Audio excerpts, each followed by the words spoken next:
नमस्कार, स्वागत है आप सभी का। मैं हूं आपके साथ शावनी पटना। बुलेटिन की शुरुआत करेंगे। उत्तराखंड विधानसभा अध्यक्ष और कोटद्वार से बीजेपी विधायक ऋतु खंडूड़ी भूषण ने संसद भवन में केंद्रीय गृह मंत्री अमित शाह से शिष्टाचार भेंट की। शिष्टाचार भेंट के दौरान केंद्रीय गृह मंत्री ने विधानसभा अध्यक्ष से विगत दिनों संपन्न हुए बजट सत्र के सदन संचालन और कार्रवाई से संबंधित विषयों पर जानकारी ली। इस बीच केंद्रीय गृह मंत्री और विधानसभा अध्यक्ष के बीच उत्तराखंड के विकास से संबंधित विषयों सहित कई समसामयिक मुद्दों पर भी बातचीत हुई।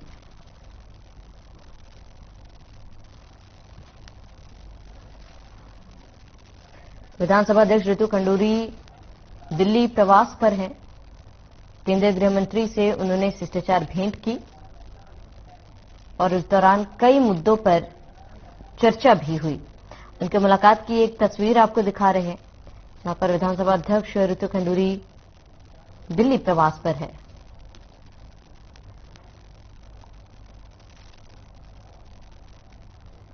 मुख्यमंत्री पुष्कर सिंह धामी की अध्यक्षता में उत्तराखंड कैबिनेट की बैठक।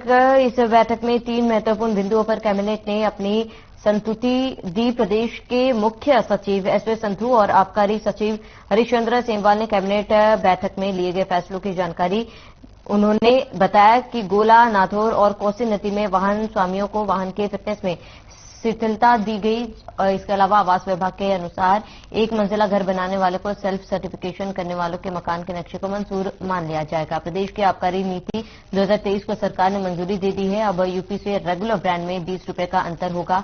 महिला कल्याण, गोवंश संरक्षण और खेलकूद कल्याण के लिए प्रति बोतल 3 रुपए अतिरिक्त ली जाएगी। उन्होंने बताया कि पुरानी आबकारी नीति को ही सरकार ने आगे बढ़ा दिया।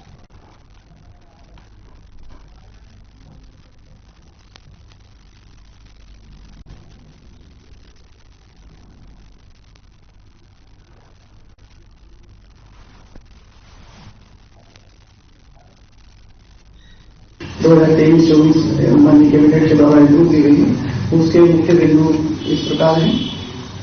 यूपी से जो एक आरोप लगते थे बार बार की तस्करी हो रही है हमारे यहाँ रेट ज्यादा होने से, तो उस सबको देखते हुए रेगुलर जो वाहन ब्रांड है हमारे उसमें लगभग 20 रुपए के आसपास से ज्यादा फर्क न रहे, इसके लिए पॉलिसी में प्रावधान किया गया है। गोवंश संरक्षण के लिए और महिला कल्याण के लिए और खेलकूद के लिए 1 रुपए प्रति बोतल प्रत्येक पे अतिरिक्त ऐसे कुल 3 रुपए से इसका प्रावधान किया गया है। खेलकूद महीना करना गोवंश संरक्षण कुल मिलाकर 3 रुपया 3 रुपए प्रति बोतल शेष रहेगा ही अतिरिक्त। और जो पूर्व में हमारी आवंटित दुकानें थी उसका विदेशी मदिरा के मामलों में 10% और देसी मदिरा के मामलों में 15% की पूर्व जो उनका निर्धारित राजस्व था उस पर वृद्धि कर उसका नवीनीकरण प्रस्ताव पास किया गया। धन्यवाद। आज की कैबिनेट में 3 मद ही आए थे, क्योंकि पिछले सप्ताह आपको जानकारी ही है कि गैरसैंण में 2 बार कैबिनेट हुई। पहला मद जो कि पहले विचलन से हो चुका था, एक औपचारिक मद था, जो गोला, नंदौर और कोसी नदी में जो ट्रांसपोर्टर की डिमांड थी कि उनके रेट बहुत बढ़ गए हैं और इस समय इस साल 1 साल के लिए उसको स्थगित कर दिया जाए। तो पूर्व में माननीय मुख्यमंत्री जी को मुख्यमंत्री जी ने इसका अनुमोदन दिया था, उसको आज औपचारिक तौर से कैबिनेट को अवगत कराया गया। फिटनेस के जो चार्जेस थे वो बढ़ा दिए गए थे, तो 1 साल के लिए पुराने चार्जेस रहेंगे, 1 साल के बाद बढ़े हुए चार्जेस लगेंगे। पुष्कर सिंह धामी की अध्यक्षता में उत्तराखंड कैबिनेट की बैठक हुई। इस बैठक में 3 महत्वपूर्ण बिंदुओं पर कैबिनेट ने अपनी संतुष्टि दी है। प्रदेश के मुख्य सचिव एसएस संधू और आबकारी सचिव हरीशचंद्र सेमवाल ने कैबिनेट बैठक में लिए गए फैसलों की जानकारी दी। उन्होंने बताया कि गोला, नाथौर और कोसी नदी में वाहन स्वामियों को वाहनों की फिटनेस में शिथिलता दी गई है। इसके अलावा आवास विभाग के अनुसार एक मंजिला घर बनाने वालों को सेल्फ सर्टिफिकेशन करने वालों के मकान के नक्शे को मंजूर मान लिया जाएगा। प्रदेश की आबकारी नीति 2023 को सरकार ने मंजूरी दे दी है।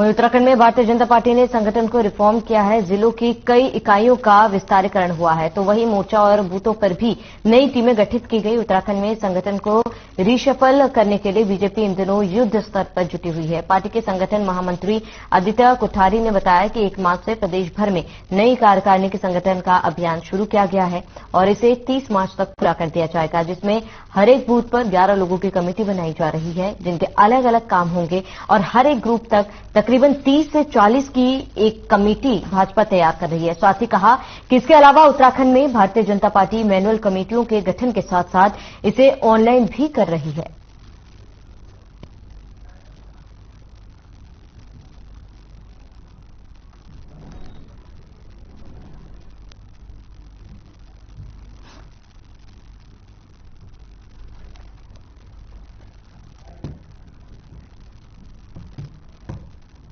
संगठन के कार्य का विस्तार, संगठनात्मक विस्तार जो है बूथ स्तर तक, पन्ना स्तर तक चुनाव से पहले किया जाता था। लेकिन इस बार पूरे देश भर में बूथ सशक्तिकरण का अभियान, ये 2 महीने का अभियान हम लोगों ने चलाया फरवरी और मार्च में। अब चूंकि उत्तराखंड में संगठन नया बना है और जिले की कार्यकारिणी बनी है, मंडल की कार्यकारिणी बनी है, मोर्चे बने हैं, तो इसलिए हमारा ये अभियान 1 मार्च से प्रारंभ हुआ है। पहले जो संगठन के कार्य का विस्तार,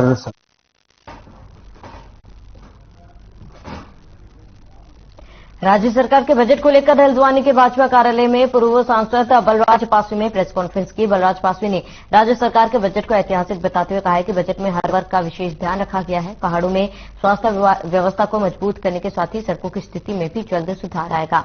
आने वाले समय में पर्यटन को लेकर भी नई संभावनाएं तलाश की जाएंगी। किसानों और युवाओं के लिए भी बजट में विशेष ध्यान रखा गया है। इसके अलावा पलायन रोकने के लिए भी कार्य योजना तैयार की जा रही है। यह बजट सभी वर्गों को बेहद लाभ देगा।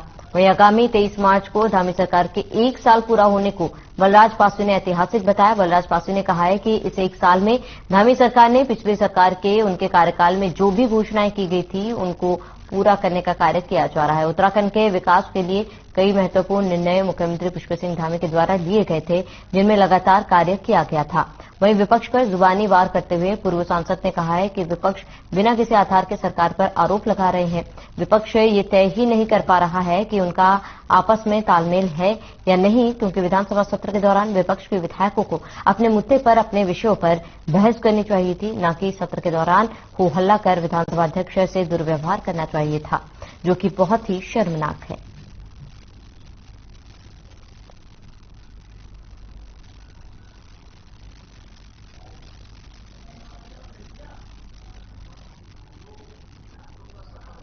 उत्तराखंड में धामी जी के नेतृत्व में जो भी बजट पेश किया गया है, इस बजट में विशेष रूप से चाहे स्वास्थ्य का क्षेत्र हो, चाहे पर्यटन का क्षेत्र हो, चाहे उद्यान का क्षेत्र हो, और सभी क्षेत्रों में जो है पर्याप्त जो है वो धन दिया गया है।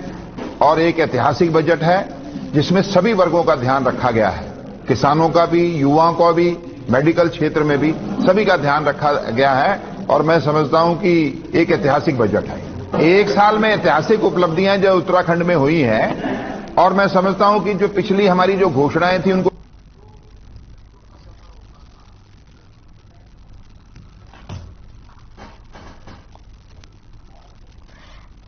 वहीं रामनगर में 28 से 30 मार्च तक होने वाली G20 की बैठक को लेकर तैयारियां पूरी जोर शोर से चल रही है, जिसको लेकर रामनगर विधायक दीवान सिंह बिष्ट ने पत्रकार वार्ता करते हुए रामनगर में G20 की बैठक के आयोजन पर प्रधानमंत्री मोदी और मुख्यमंत्री पुष्कर सिंह धामी का आभार व्यक्त किया। विधायक दीवान सिंह बिष्ट ने कहा है कि रामनगर में होने वाले इस बैठक से जहां एक और पर्यटन और पर्यावरण के साथ ही उत्तराखंड की संस्कृति से बैठक में भाग लेने वाले देशी और विदेशी मेहमान रूबरू होंगे, तो वहीं इस बैठक में भाग लेने वाले डेलीगेट यहां की संस्कृति का प्रचार प्रसार करने अपने देशों में करेंगे, जिससे उत्तराखंड का नाम विदेशों में भी जाना जाएगा।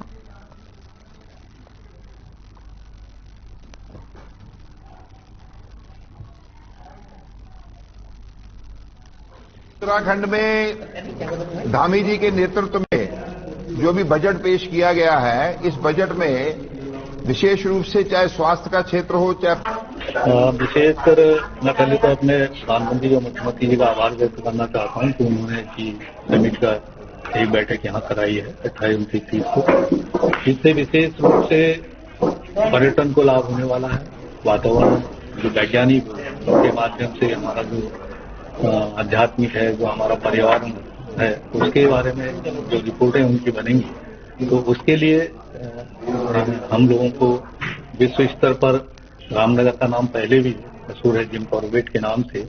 इस बार G20 के माध्यम से विभिन्न देशों में एक संदेश जाएगा कि रामनगर में किस प्रकार से वनों से के माध्यम से जो वन जीव है उनके माध्यम से एक बहुत बड़ा जो पूरा विश्व चाहता है कि वन बचे रहे। मंत्री है, उनका जन्मदिन भी है। तो सीएम पुष्कर सिंह धामी ने सोमवार को पंतनगर एयरपोर्ट में आयोजित होने वाली G20 पर अधिकारियों के साथ समीक्षा बैठक की। इस आयोजन से उत्तराखंड को वैश्विक पटल पर नई पहचान मिलेगी। उन्होंने कहा कि बैठकों के भव्य और सफल आयोजन के लिए किसी प्रकार की कमी न रहे। आगे निर्देशित करते हुए कहा है कि G20 की बैठकों के लिए सभी आवश्यक व्यवस्थाओं के कार्यों में तेजी लाकर समय से पूरा करना सुनिश्चित करें। मुख्यमंत्री ने विद्युत और जल संस्था, वन विभाग, कई विभागों की ओर से किए जा रहे कार्यों के बारे में विस्तार से जानकारी देते हुए निर्देश दिए। स्थलीय निरीक्षण के दौरान चल रहे कार्यों की सराहना करते हुए कहा है कि युद्ध स्तर पर कार्य को तेजी से पूरा किया जा रहा है।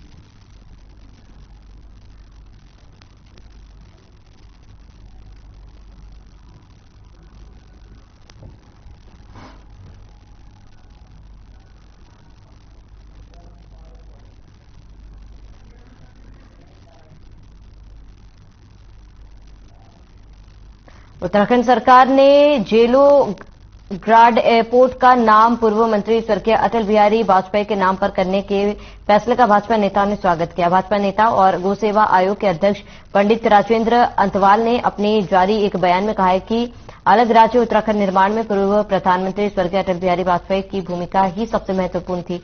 लिहाजा उनके नाम पर यदि जॉली ग्रैंड एयरपोर्ट का नाम रखा जाता है तो सरकार का स्वागत योग्य कदम है।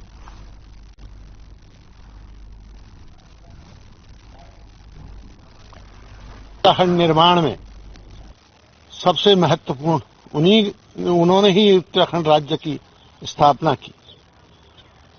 हमारे जो शहीदों का बलिदान उन्होंने समझा और उन्होंने कहा था कि जब हम केंद्र में सरकार बनाएंगे तो हम उत्तराखंड राज्य का निर्माण करेंगे।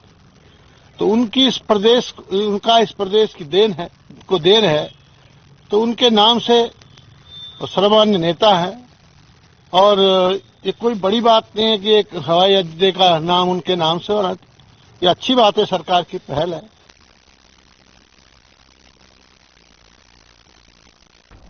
स्वच्छ दून सुंदर दून की परिकल्पना को साकार करने के लिए देहरादून नगर निगम लगातार कवायद में जुटा है। देश के उत्कृष्ट शहरों में देहरादून को शामिल करने के लिए मेयर सुनील उनियाल गामा लगातार सकारात्मक पहल कर रहे हैं। मेयर गामा ने देहरादून शहर को स्वच्छ करने और देश के अग्रणी शहरों में शामिल कराने को लेकर कहा कि सभी व्यवस्थाओं को दुरुस्त किया जा रहा है। डोर टू डोर कूड़ा उठान में हो रही दिक्कत कर मेयर मामा ने कहा कि नई कंपनी को ये जिम्मेदारी दी गई, जल्द ही सभी समस्याओं का समाधान किया जाएगा।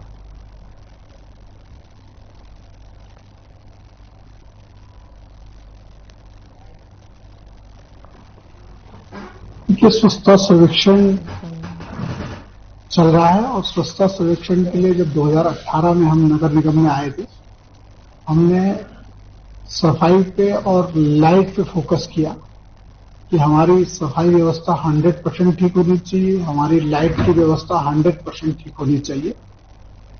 हमने लाइट की व्यवस्था भी 90 कर दी है।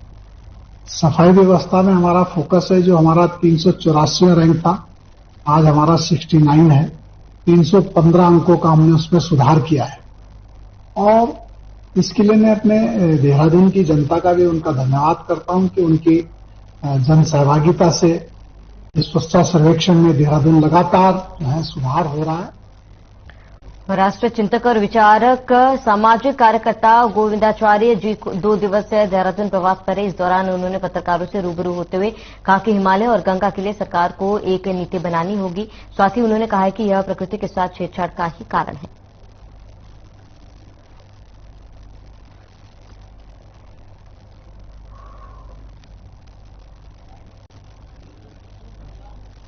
गंगा जी के बारे में मंदाकिनी, अलकनंदा और भागीरथी क्षेत्र में तीनों को इको सेंसिटिव फ्रेजाइल जोन के नाते चिन्हित किया जाए। और दूसरी बात हम चाहेंगे सभी सीजन्स में संपूर्ण गंगा जी और यमुना जी, नर्मदा जी का पर्यावरणीय प्रवाह सुनिश्चित किया जाए। तीसरा, कहीं न कहीं एक गंगा जी का एक्ट बने सेंट्रल गवर्नमेंट के द्वारा और उसके आधार पर अधिकार संपन्न लोकसभा से पारित हो एक अथॉरिटी के गठन की बात। तब आगे एक मैकेनिज्म इंस्टीट्यूशनलाइजेशन ऑफ सॉल्यूशंस हो जाएगा तो मॉनिटरिंग के लिए भी सुविधा होगी।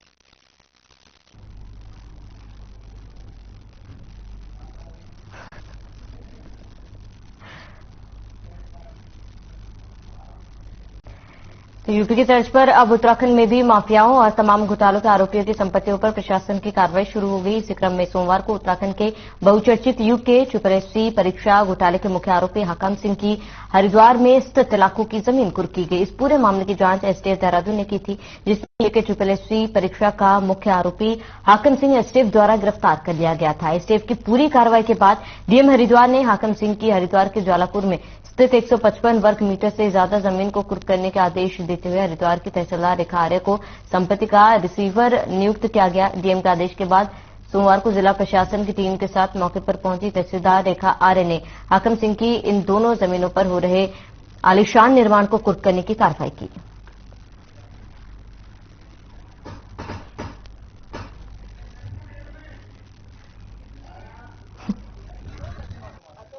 ये जिला मजिस्ट्रेट हरिद्वार के द्वारा 16 मार्च 2023 को आदेश दिया गया था। अंतर्गत धारा 14 उत्तर प्रदेश गिरोहबंद समाज विरोधी क्रियाकलाप निर्वहन अधिनियम 1986 के अंतर्गत इसमें हाकम सिंह जी की प्रॉपर्टी जो यहाँ पर ज्वालापुर के अंतर्गत है, खसरा नंबर 805, उसको कुर्क करके रिसीवर नियुक्त किया गया है तहसीलदार हरिद्वार को। उसी में हमने ये कार्रवाई की है।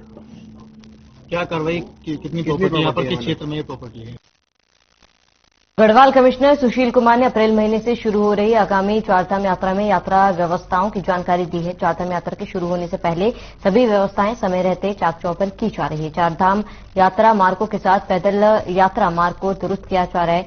वहीं यात्रा मार्गों पर पेयजल और शौचालय की व्यवस्था जगह जगह पर की गई है ताकि यात्रियों को किसी तरह की दिक्कत यात्रा के दौरान न हो। वहीं रुद्रप्रयाग और उत्तरकाशी में यात्रियों को धाम तक पहुंचाने वाले थोड़े खच्चरों का स्वास्थ्य परीक्षण समय समय पर किया जाए, इसकी जिम्मेदारी पशु स्वास्थ्य अधिकारी को दी गई है। जबकि चारधाम में आकस्मिक सेवा के तौर पर हेली सेवा की व्यवस्था भी की गई है। वहीं स्वास्थ्य विभाग को भी निर्देश दिए गए हैं कि कार्डियोलॉजिस्ट के साथ ही अन्य डॉक्टर्स की सूची डॉक्टर्स का रोस्टर बनाकर समय से तैयार कर ले ताकि यात्रियों को बेहतर स्वास्थ्य सेवा मिल सके।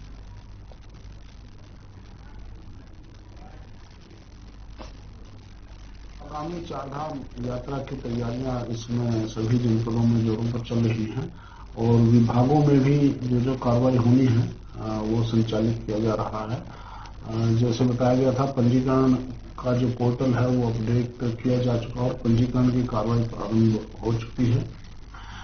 चारों धामों में पहले पंजीकरण 2 धामों के लिए था, चारों धामों के लिए भी पंजीकरण खोल दिया गया है और सब व्यवस्थाएं की जा रही हैं। इसके अतिरिक्त जो मार्गों में सुधार होना था उसमें सभी संस्थाएं अपना कार्य कर रही हैं।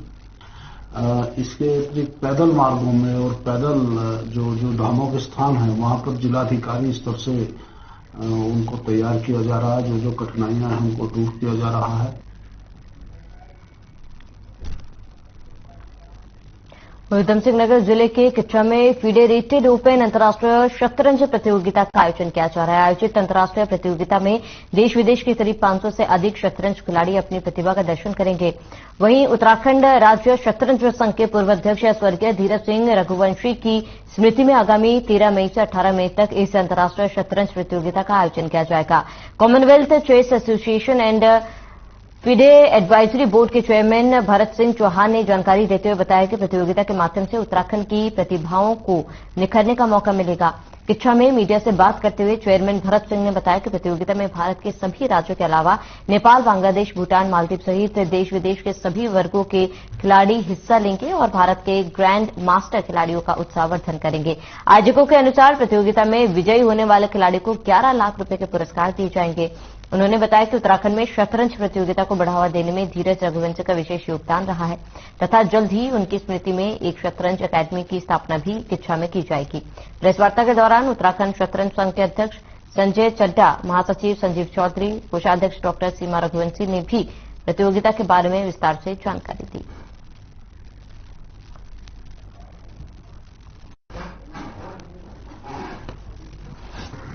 यहाँ धीरज सिंह रघुवंशी जी की जो पूर्व उत्तरांचल के प्रेसिडेंट थे चेस एसोसिएशन के, उनकी स्मृति में एक इंटरनेशनल टूर्नामेंट करेंगे जो कि वर्ल्ड चेस फेडरेशन से रिकॉग्नाइज्ड इवेंट होगा। वर्ल्ड चेस फेडरेशन का रैंकिंग टूर्नामेंट होगा और उसकी राशि 11 लाख रुपए होगी। 13 मई से 18 मई तक किच्छा और रुद्रपुर एरिया में होगा और जिसमें देश विदेश के 500 से ज्यादा खिलाड़ी भाग लेंगे।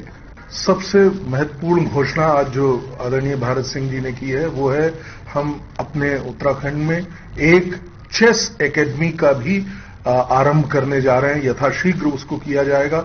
वो आदरणीय स्वर्गीय धीरज सिंह रघुवंशी जी के नाम पे उस एकेडमी को खोला जाएगा। इस एकेडमी में राष्ट्रीय और अंतर्राष्ट्रीय स्तर के पूर्णागिरी क्षेत्र में लगातार हो रही धीमी वर्षा से पूर्णागिरी दर्शन करने आए दर्शनार्थियों और मेले में तैनात प्रशासनिक कर्मचारियों को काफी समस्याओं का सामना करना पड़ा। बता दें कि बारिश के चलते लोहिया हेड पावर हाउस में हुए खराबी के कारण पूर्णागिरी में सुबह 6 बजे से बिजली गुल हो गई है। करीब 11 घंटे बाद बिजली सुचारू हो चुकी थी। इस बीच थाना भैरव मंदिर में खोया पाया केंद्र की सेवाएं भी बंद रही, जिस कारण श्रद्धालु और पुलिसकर्मियों को भी काफी समस्याओं का सामना करना पड़ा। जबकि पूर्णागिरी क्षेत्र में बिजली न होने पर जनरेटर की व्यवस्था भी की गई है, लेकिन 11 घंटे बिजली गुल रहने के बावजूद भी जनरेटर सुविधा चालू नहीं की गई।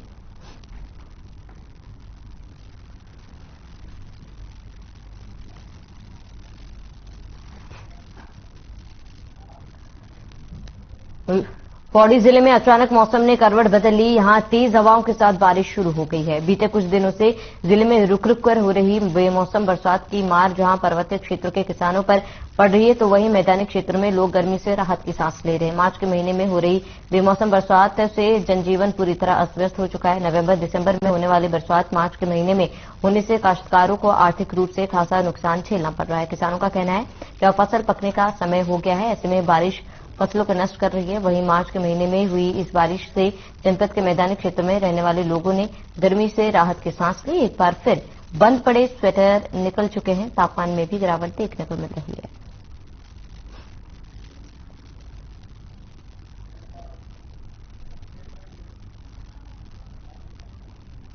प्रदेश में हो रही बेमौसम बरसात ने किसानों की चिंता बढ़ा दी है। लगातार हो रही बारिश के कारण गेहूं के खेतों में पानी भर गया, जिससे किसानों को गेहूं की फसल बर्बाद हो रही है। वहीं किसानों को गन्ने की बुआई में भी भारी परेशानियों का सामना करना पड़ रहा है। बारिश के कारण मैदानी क्षेत्र में जहां ठंड से इजाफा हुआ, तो वहीं किसानों के लिए यह बारिश बड़ी मुश्किल का सबब है।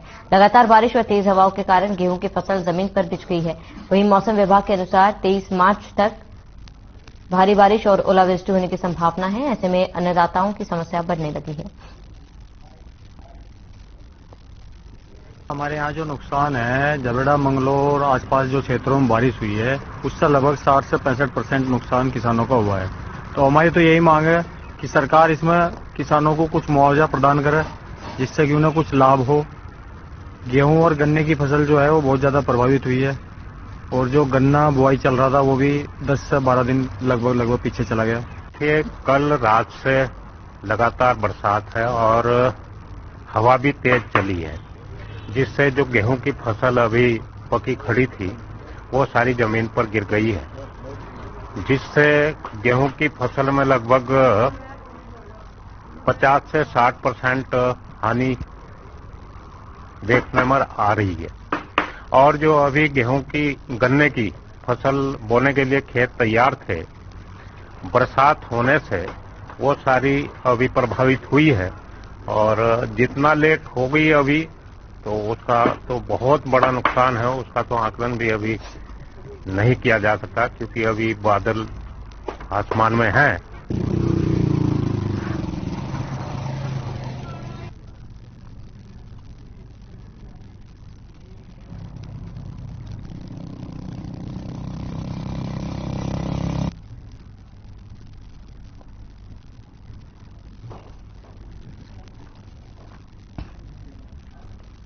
रामनगर में 28 से 30 मार्च तक होने वाली G20 की बैठक को लेकर तैयारियां पूरी जोर शोर से चल रही है, जिसको लेकर रामनगर विधायक दीवान सिंह बिष्ट ने पत्रकार वार्ता करते हुए रामनगर में G20 की बैठक के आयोजन पर प्रधानमंत्री नरेंद्र मोदी और मुख्यमंत्री पुष्कर सिंह धामी का आभार व्यक्त किया।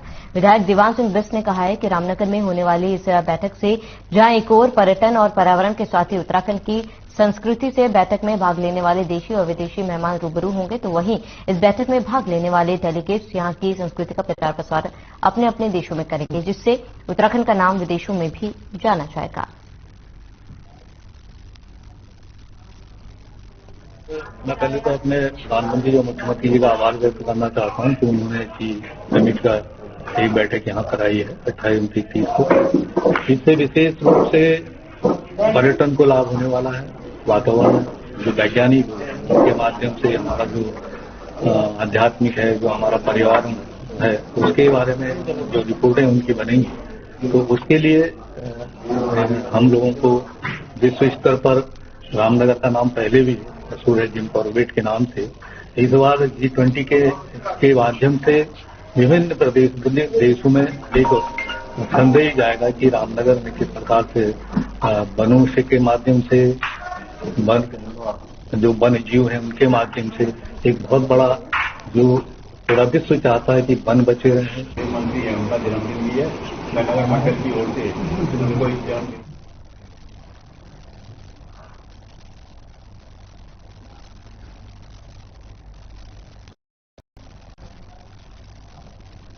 चलिए इसी के साथ इस बुलेटिन में फिलहाल मैं सब देते हैं। देश और प्रदेश की तमाम बड़ी खबरों के लिए बने रहिए हमारे साथ।